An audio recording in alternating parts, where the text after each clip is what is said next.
Thank you.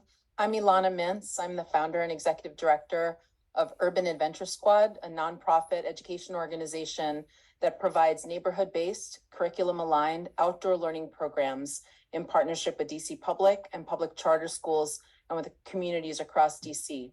In 2021, Urban Adventure Squad and outdoor learning partners were thrilled when the Bowser administration allocated $9 million for outdoor learning.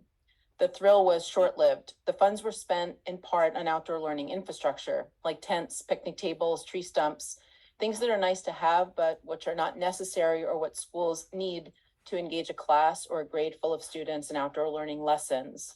Even worse, schools were specifically prohibited from using the money to pay partners like us, who support teachers and schools with programming during and after the school day. All the money for that support comes from other government agencies, like the DC Department of Energy and Environment, and from private grants and funding, not from DCPS or OSSI. Schools regularly contact us for advice and partnership, and we try really hard to say yes to everyone. In every ward, schools want to offer their students outdoor learning opportunities, and our elected officials stress the importance and benefits of outdoor learning and activating the neighborhood in our city's incredible green spaces as the classroom. But outdoor learning opportunities most often go to children in schools that can independently sustain them without outside help or funding. That may involve volunteers helping in the school's garden, field trips and experiences that are funded by the parent-teacher organization, or outdoor time that is supported by community volunteers who've gone through the DCPS clearance process. And yet, I've heard education leaders say that we can't implement outdoor learning because it's not equitable. Maybe they're right. How could it be equitable if we're not investing any public money in it?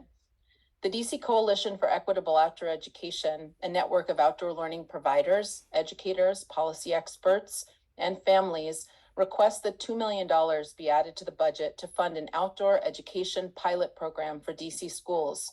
We ask that $1.8 million of the funding provide a pilot pool of 45 schools with up to $40,000 each to engage an outdoor learning partner they choose, and that $200,000 fund a small operating budget and salary for one full-time outdoor education coordinator to help with outreach to prioritized schools, facilitate the grant process, and support school partner connections.